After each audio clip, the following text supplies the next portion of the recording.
Hello and welcome everyone to Sophia Unleashed, the return of holy wisdom, where we're all getting together to learn how to go within, to retrieve our own divine holy wisdom and sovereignty, to become the true valiant leaders of this new time on earth.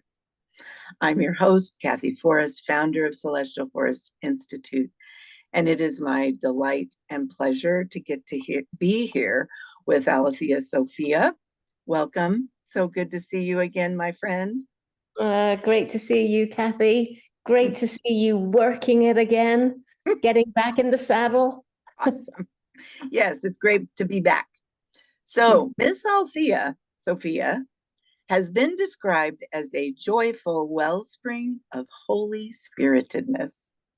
From her tumbling, bubbling waters, she draws upon the gifts of the storyteller, writer, orator, minister, somatic practitioner, and shepherdess.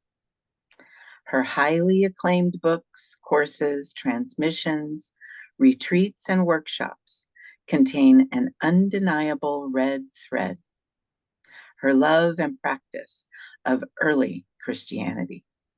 Aletheia has been a steadfast voice for this widespread transmission of the embodied teachings and sacraments made freely available to all in a non-dogmatic and fully inclusive manner. Her commitment to inclusivity ensures that everyone, regardless of background or belief, feels welcomed and accepted in her teachings. Oh, yes, I can vouch for that as a student and avid listener. So the topic today, Aletheia, is Sacraments of Holy Sophia, sourcing holy wisdom through the delight and wonder of mystical storytelling.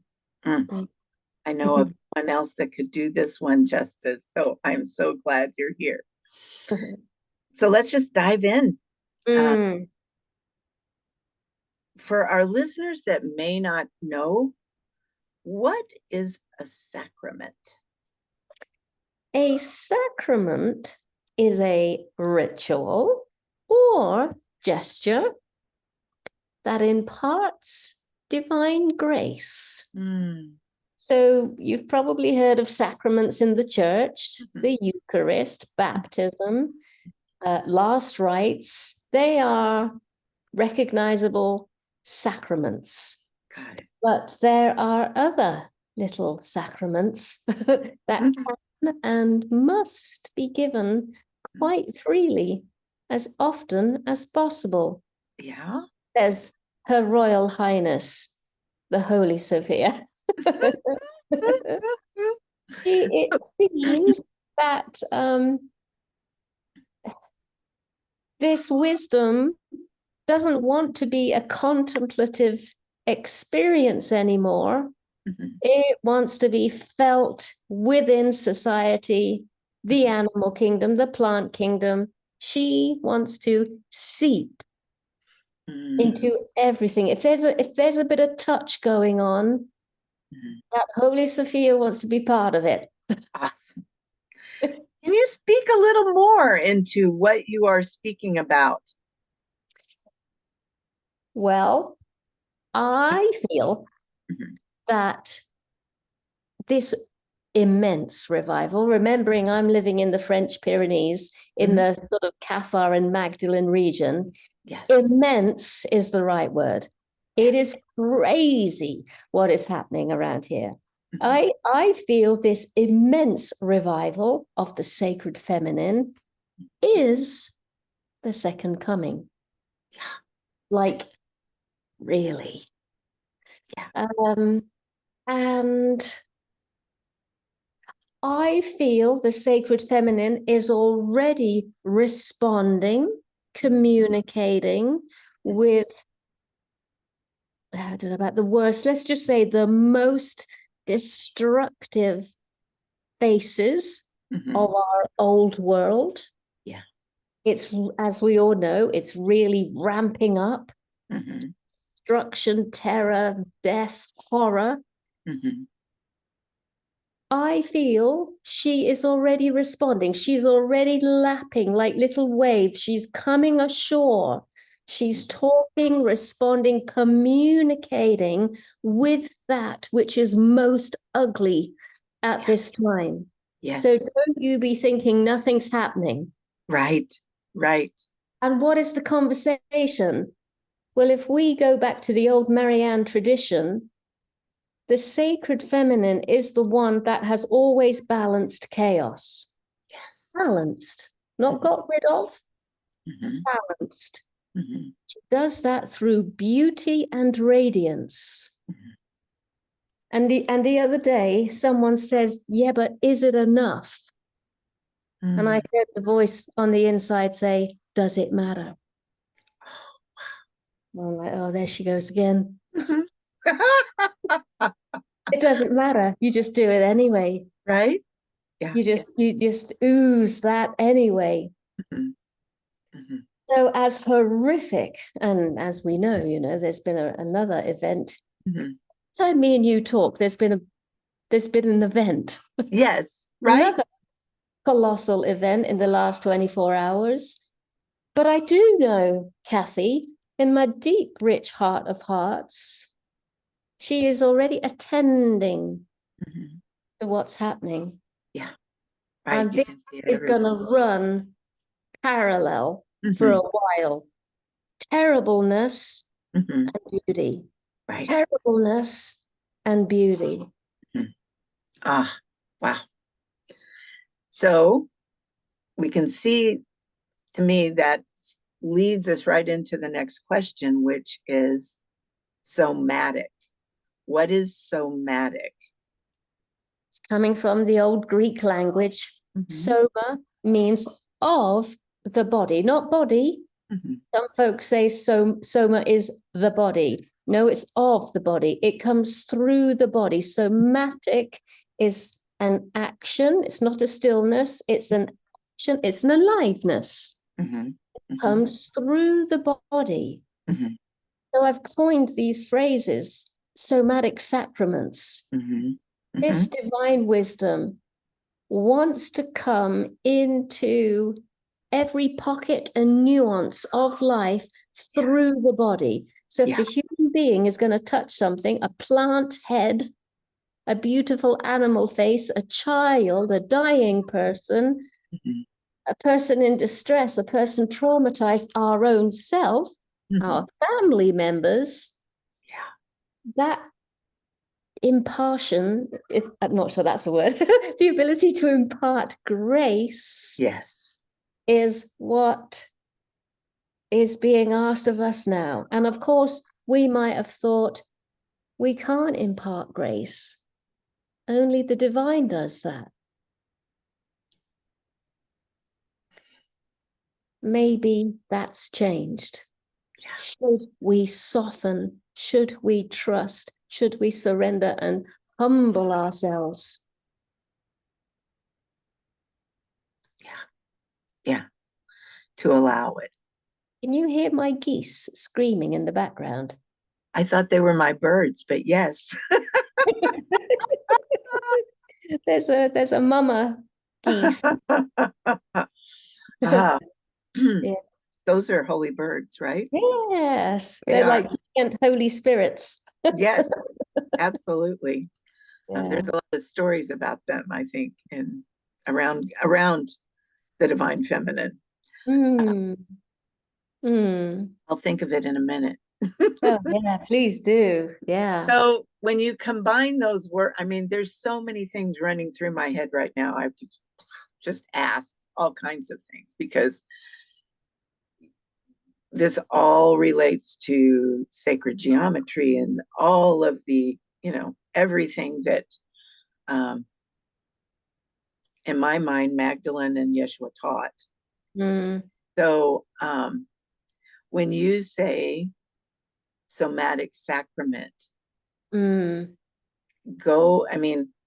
think everyone caught that, but I want you to be explicit and say, when I put my hands on someone, I am offering, is that what you mean by somatic sacrament?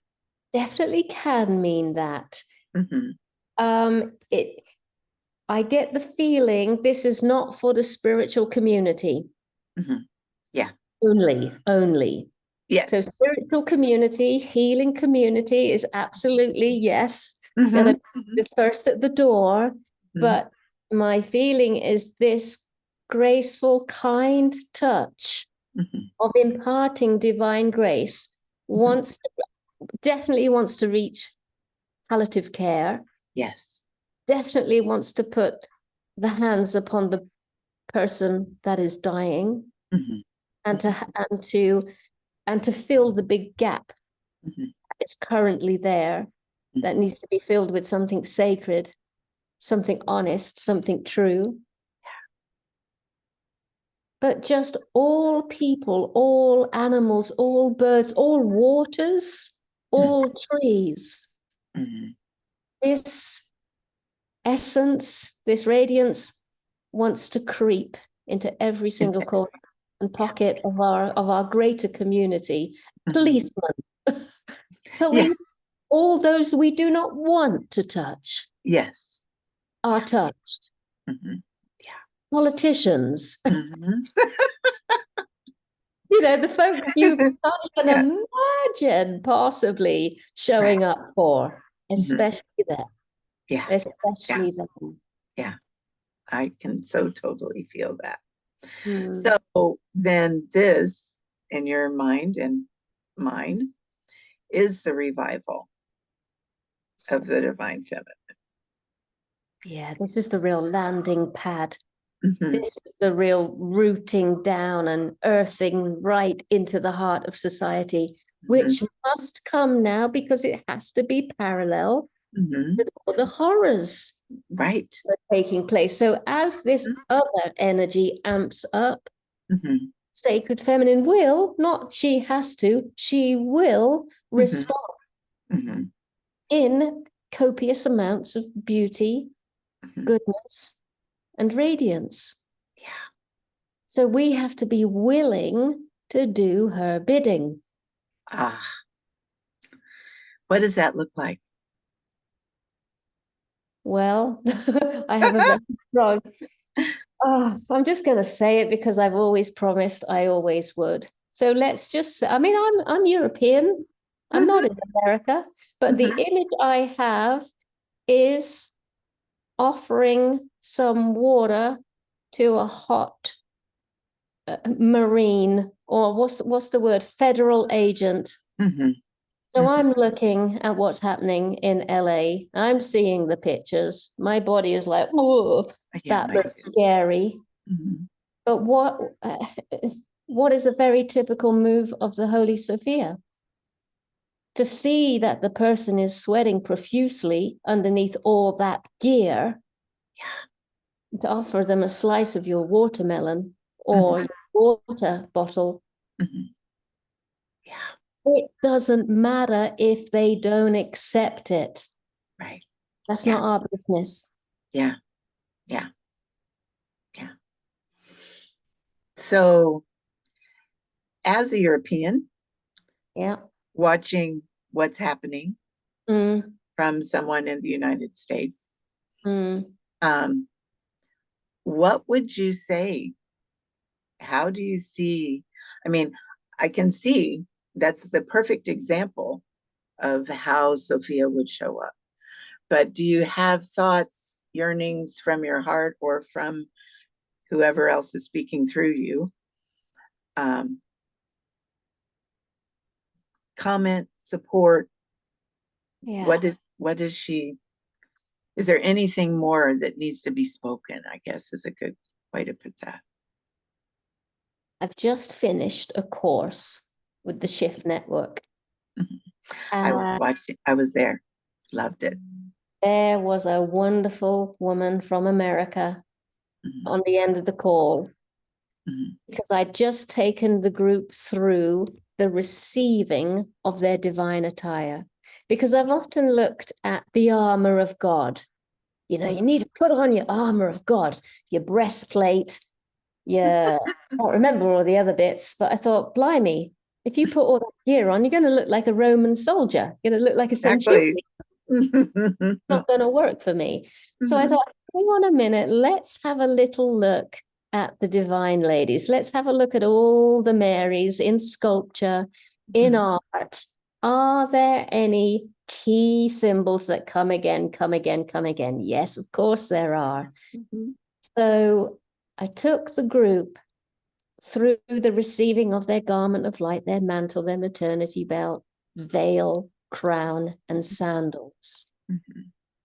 And we spent a long time with these divine garments on us, our soul vestments, and everyone indeed felt the beauty and the grace and the radiance emanating through them. This lady said, I've been contemplating with the Holy Spirit for days now whether to go to a protest and to protest peacefully. Well, in this last transmission, the answer is yes, I'm gonna go and I'm gonna put my divine garments on through meditation in the car before I step out and enter the space with the other people. And my entire system went, yeah.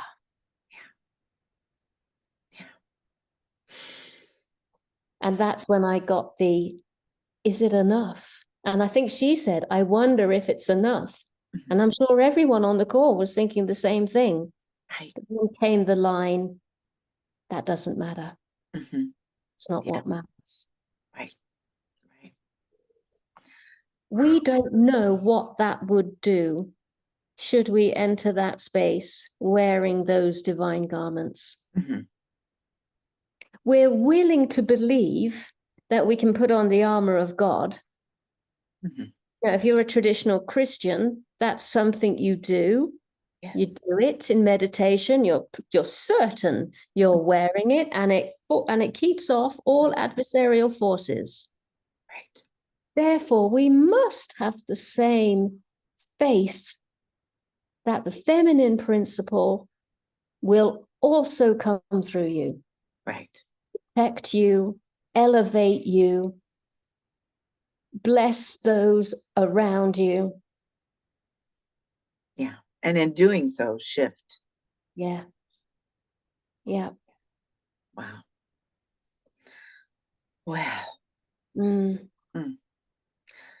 That was very well spoken and very well received, I am sure.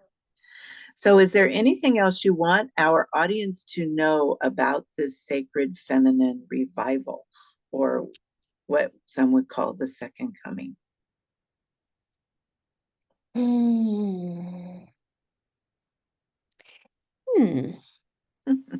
I feel we've been working away on our bodies. We've been working away on our family traumas and our healing. I-N apostrophe, no G, healing. There's just one place the sacred feminine has not reached yet, I don't feel.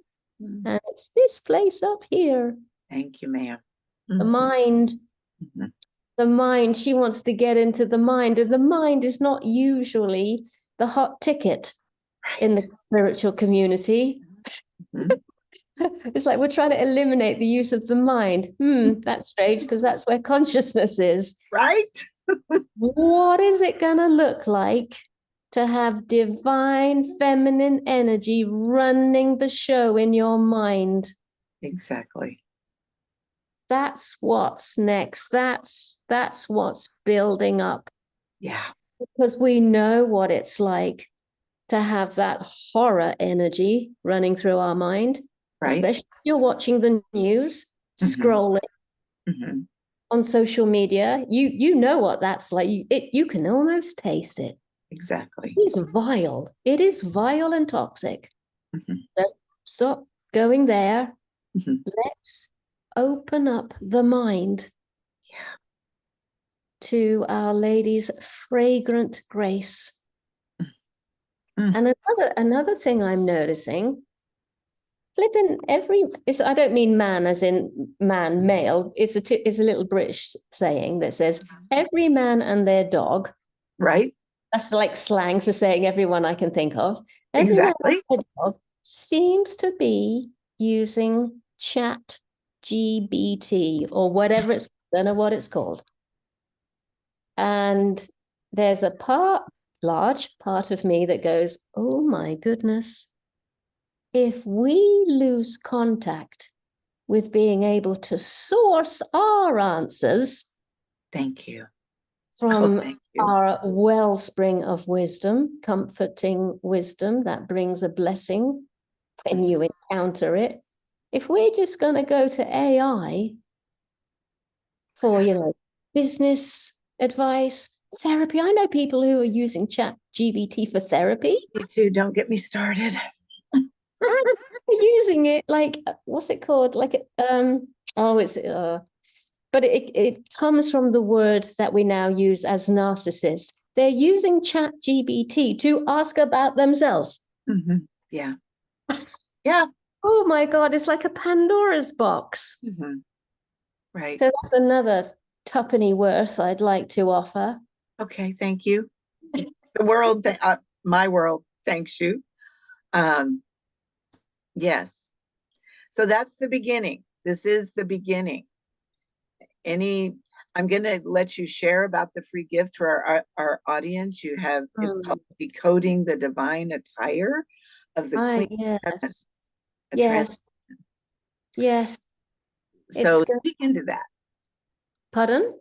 Go ahead and speak into that. Yes, it will be a transmission, a slow moving audio journey with the voice of you actually being offered. So like draped over the arm of the sacred feminine, whether it's Magdalene or Mother Mary, they're going to extend their arm, and over their arm is your garment of light. This sheer, simple dress. So not only are you finding these garments, they're being offered to you. You're being invited to put them on and feel somatic. Feel what it's like to wear your garment of light with a little bit of embroidery on your left breast. The embroidery of your true name, a name that cannot be uttered. You cannot say it, but you can feel it like Braille. You can feel the embroidery with your thumb. You embroidered it. You embroidered your name over your left chest so that it sits over the top of your heart. Your heart can read your true name and be reunited with it.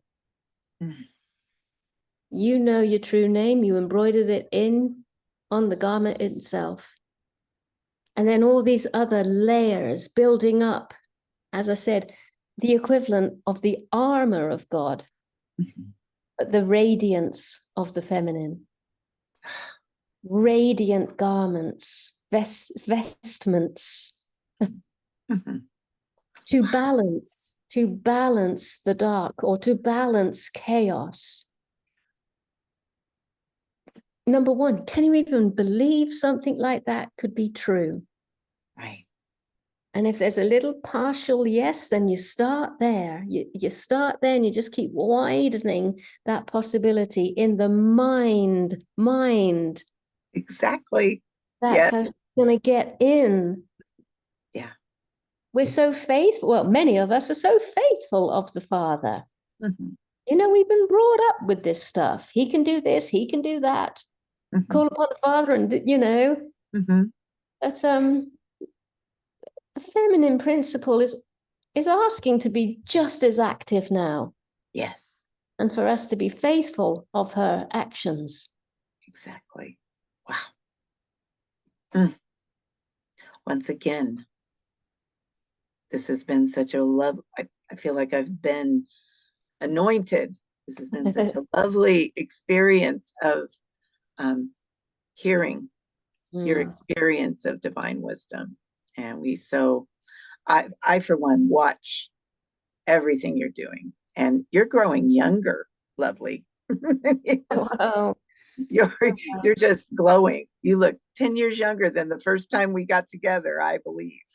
Well, I've done a lot of surrendering, Kathy. A lot of surrendering, lots of allowing. Yeah, the old ego was definitely battling with all the new changes in my life. As wonderful as they were, I was still backpedaling, didn't want to be part of it. Right. But now I've surrendered. Yeah. Yeah. It's very evident. So, my friend, I thank you so, so, so much for offering us your wisdom and planting all the seeds that you're planting and that you're going to continue to plant. Thank you, Kathy. This is Teddy. Teddy, I have a kitty just like that. Her name is ragdoll. Oh, yeah. Particular. I know. Very particular. Yeah. So is mine. Yeah. I think that's part of their the Himalayan. I think that's part of their characteristic, but for sure. Thank you, my friend. Thank you, Kathy. Bless this work that you're doing. Bless it profoundly.